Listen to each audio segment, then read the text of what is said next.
raisons de ma démission sont de plusieurs ordres. Nous sommes élus depuis mars 2015. Et de 2015 jusqu'à nos jours, le bureau n'a jamais été renouvelé.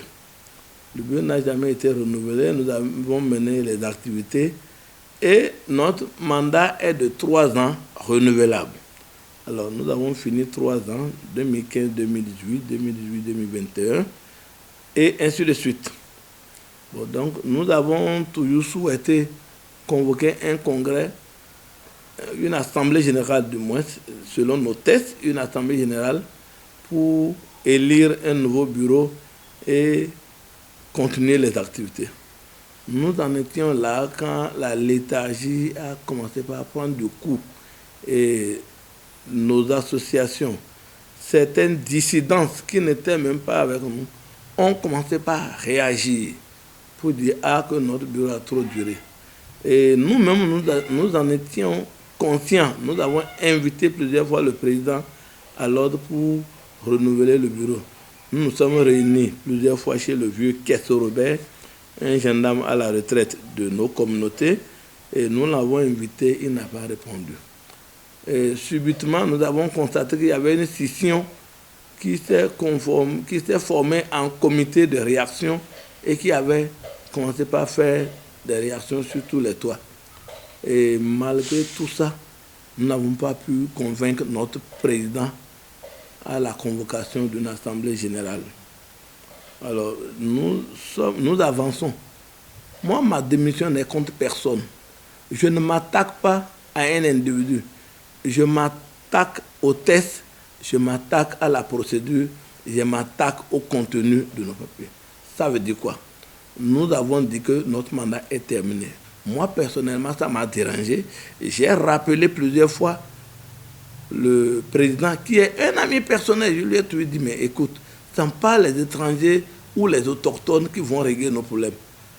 Lesquels autochtones briment souvent nos populations, pour lesquels nous nous sommes formés en fédération afin de pouvoir les défendre. Et parfois, je suis un peu frustré de constater que notre président anime des séances, discute avec des gens dans des milieux où il n'est pratiquement que seul. Et c'est les radios, c'est les journaux, qu'ils soient en ligne ou les journaux ordinaires là, qui nous disent le président de la FARAD a réagi de tel côté, il était dans tel village, il était dans tel arrondissement, il a fait ci, il a fait ça. Parfois, j'attire l'attention de notre président et il ne veut pas comprendre.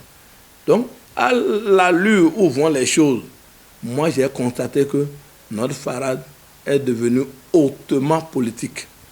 Je dis bien hautement politique, je pèse mes mots. J'ai trouvé que ce n'était pas mon propre et que je pouvais réagir. Par rapport à cette réaction, j'ai commencé à avoir des informations qui fusaient de partout. Parce que j'ai des amis, j'ai des connaissances, j'ai des relations. Quand je suis assis chez moi, qu'on m'appelle pour dire vous avez votre FARAD qui est en train de mener telle activité. Je ne serai pas dans un monde et c'est les étrangers qui vont me parler de ce qui se passe dans ma structure. Donc j'ai interpellé plusieurs fois le président. Il a cru ne pas devoir. Moi, je ne voudrais pas que plus tard, mes amis, ma famille, mes enfants me confondent pour dire, mais vous aviez fait une association de société civile pour défendre les intérêts de vos parents dans les campagnes, dans les brousses. Mais comment s'est-il passé que vous avez été plus? J'ai dit, nous pouvons avoir de la sympathie avec des hommes politiques. Nous pouvons accompagner le politicien sur le terrain. Mais nous ne devons pas nous transformer en politiciens quand je constate qu'on nous invite quelque part. Nous nous présentons en parti politique et nous constatons que notre président se présente en tant que président de la FARAD. Je voudrais qu'on arrive à dissocier la politique, les partis politiques, de l'association FARAD, qui n'est que pour défendre les intérêts de nos parents. Parce que dès qu'on commence à mélanger les partis politiques, on ne va pas s'en sortir. J'ai une expérience de la chose, parce que depuis 2011, il y a des gens qui nous ont quittés, sous peut-être qu'ils n'étaient pas d'accord avec nos comportements. Donc moi, je pense que pour assainir la chose, il fallait qu'on prenne. Et pendant que le président invite, quand j'ai dit ça, j'ai attiré son attention, il a commencé par inviter des notables, des personnes sages de chez nous, qui pouvaient nous écouter et nous ramener à la raison, aussi bien nous-mêmes que nos parents et nos frères dissidents. Mais malheureusement, il a toujours remis les rendez-vous à plus tard.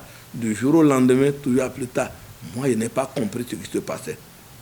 Et la meilleure manière de comprendre, j'ai toujours dit à mes amis que quand nous sommes les acteurs d'une cause, si nous devons rester de loin pour regarder les autres piloter, ça devient le festival des brigands.